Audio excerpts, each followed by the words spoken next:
Good afternoon, and I hope you had a nice lunch. I had. This is your Solent journalism update at 1:30 with Gonçalo Peixe. The family of Mark Noak, who was found dead in his flat in Thornhill last week, have paid him tribute. The 64-year-old of Warburton Road was pronounced dead at the scene after being found stabbed in his chest. João Tomaszek has more on the story. Mr. Noak's body was found in his flat in the early hours of February the 25th. In a statement, his family said, "Mark was a kind and loving member of our family, who also touched the lives of so many others with his warmth, kindness and generosity. Whatever Mark was, whatever he was doing, he would always find time to help others and would be the first to offer encouragement and enthusiastic support without expecting anything in return. Mark's passing has left a void that will be deeply felt, not just by his family, but by all who knew him. The investigation now continues." In connection with the murder, 3 men have been arrested, and yesterday, Southampton magistrates granted police a 36-hour extension to keep them in custody for further questioning.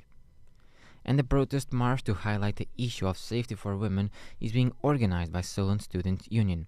The Reclaim the Night March will take place on Tuesday evening and will mark International Women's Day.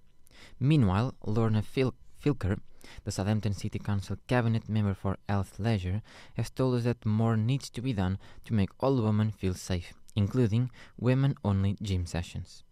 One is to give people confidence so that they're in an environment where they feel comfortable. But also we have to remember that we're a really ethnically diverse city, and we have a lot of communities where women would not be able to go and participate in those sorts of sports with men because it doesn't form part of their culture. It'd be frowned upon, not just for women, but for other for people with disabilities. It's the slots that are given are the ones that aren't popular. So it still acts as a barrier because our free time is the same as a man's free time.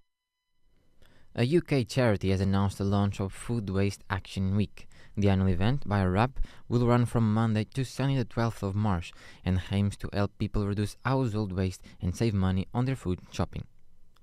And the first tour around the sites of Southampton specifically for people with disabilities comes to the city later this month. The initiative was projected by Katie Belo dos Santos, a city guide for See Southampton, who once noticed a gap in the market that did not include disabled people in the heritage activities. She explained more about it to Solent Journalism. I've been tour guiding since 2015, and I've had to sadly turn away quite a few people just because they were in a wheelchair or mobility scooter, so I thought I'd do something about it.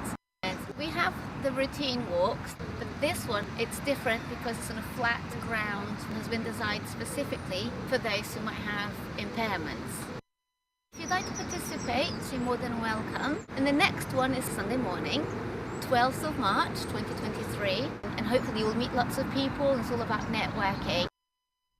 And into sport now, a shocking defeat for Southampton last night against Grimsby Town for the FA Cup. Grimsby, from League 2, surprised their hosts with a 2-1 win, throwing Saints out of the competition. It is the biggest cup upset of the season. And Ruben Selles, Saints coach, admits it will be hard to recover from last night's defeat, but Saints have to recover quickly. They play Leicester this Saturday in the Premier League, and the win is a must. They desperately need 3 points to move off the bottom of the table. The game is set to happen at 5:30 at St Mary's.